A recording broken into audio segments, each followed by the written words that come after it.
How goes it, guys? Dad Bod Operator back again, and your truck broke down on the side of the road right in the middle of Mark Twain National Forest in Missouri.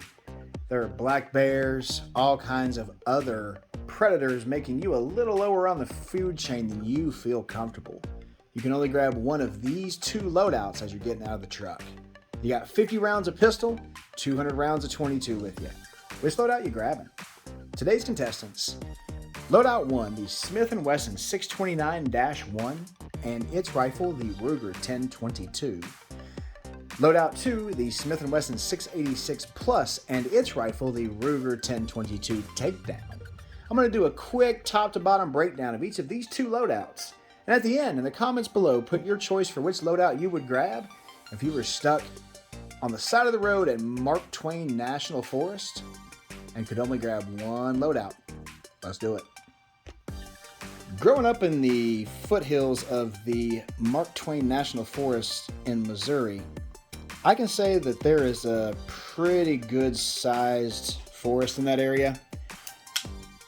Having something of this caliber, pun intended, to help keep you safe would not be a bad idea. This is the Smith & Wesson 629-1 chambered in .44 Magnum. Fantastic firearm here, gentlemen.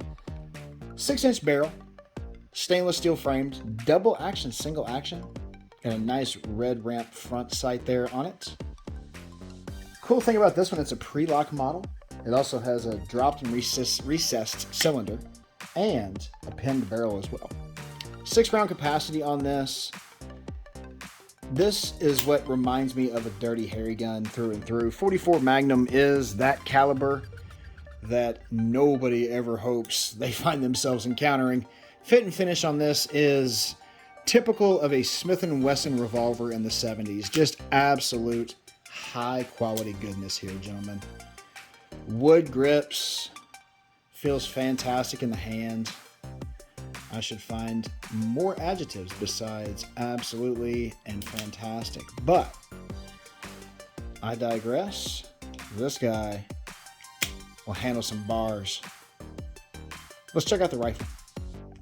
And the rifle for Loadout 1 is the Ruger 1022, the venerable 22 long rifle that has been around for ages. 18.5-inch barrel on this.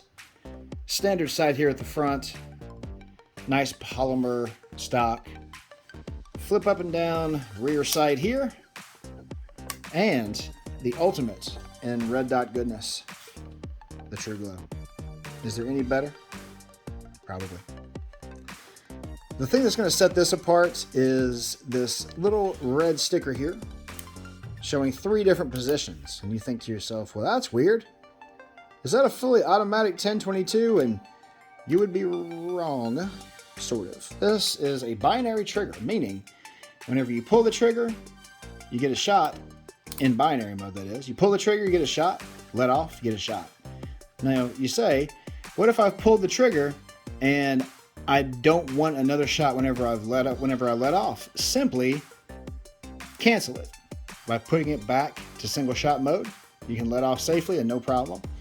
The 10-round magazine is kind of a limiting factor in this because that binary trigger will eat through 10 rounds like a fat boy eats breakfast. But if you find yourself in a scenario where you need to discharge 10 rounds pretty quickly and in the woods, possibility, binary trigger is an excellent asset to have. Fit and finish on this is, it's a Ruger. It's a 1022. They've been making them for years. They know what the hell they're doing. This guy has never had a malfunction on me, and I have enjoyed this rifle for a very long time. Loadout 1 is a little less compact and a little more heavy on the backpack side of things, but that .44 Magnum makes up for it. Let's check out Loadout 2 and you'll see a little bit of a different theme for that one. Loadout 2, the Smith & Wesson 686 Plus, chambered in .357 Magnum, 38 Special, whichever one you feel. If you're in the woods, I'd probably go .357 Magnum. because those varmints out there, especially in the Mark Twain National Forest, there's There's brown bear, there are mountain lions, there are all kinds of other things that can put a hurt on you pretty quickly, and this guy will protect you in that type of scenario. 3-inch barrel on this, stainless steel, double action, single action trigger, 7-round capacity on this as well. Got your nice red ramp front sight. Let me close this properly before the comment section erupts. Thank you to all of my friends helping me keep the firearm safe. Fit and finish is everything you would expect from a Smith Wesson revolver from, what is it, the 80s this one came from? 686 plus, I believe so. But it really is just a fantastic, again, fantastic revolver that can keep you safe if you do find yourself in the woods. Let's check out its companion rifle. To me, this would be the game changer. This is the Ruger 1022 Takedown version with the X-22 backpacker Magpul attachment on it as well. The reason it is a game changer to me, a little bit lower barrel length in terms of length there. 16-inch barrel here, but it's stainless steel. You got a nice fiber optic sight there at the front. Vortex Viper. Red dot, so a little bit of an upgrade. Don't bash my True Glow, but that Viper is a pretty high quality dot. Super low profile. A little easier to break if you're going to ask me because of the open emitter, but still a pretty good choice. Got your top pick rail there on this guy as well. That X-22 backpacker mod on this is fantastic in a couple of ways, and I'll show you the best one in a second. But the Takedown model is called such because you can take it down. It can be broken in half, and in terms of the backpacker edition, can be stored right here if I would do it the right damn way. Just like that. Super compact, really easy to store, keep in a backpack, and pop out if needed. Just great. I mean, really, really good idea. Whenever you think of keeping things compact, this is the way to go for sure. The other cool part of the Takedown, in my opinion, is, man, I'm having trouble today operating things. The additional ammo that can be carried in the stock. Now, you got 10-round box mag, 200 rounds total, right? But you can store an additional 30 right here in the back, or a 200-round brick, as it so happens. So if you had all those extra rounds and you only wanted to keep it more compact, that's a really good place to keep the additional 190 rounds that wouldn't be stored in your box mag there. I was going to go through triggers on these. We all know that triggers are great on revolvers, and on 1022s, they're, 1022 triggers. So not really much of a reason to go through triggers on this. This came down more to me, the power versus compact. Which loadout would be the best?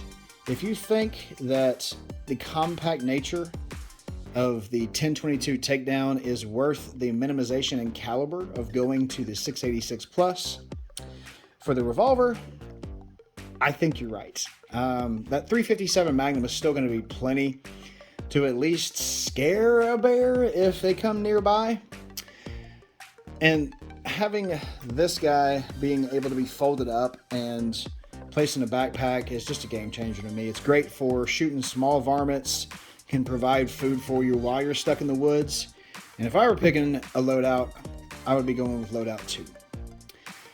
But this is not for me. This is for you guys. So put your choice in the comments below for which loadout you would grab in this stuck in the Mark Twain National Forest woods scenario.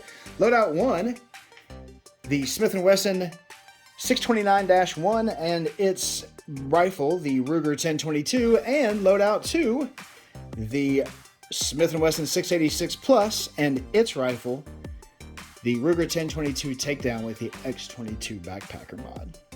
Put your choice in the comments below, guys, and let's get a conversation going. I got a feeling that some of you are going to disagree with my decision, and you're wrong.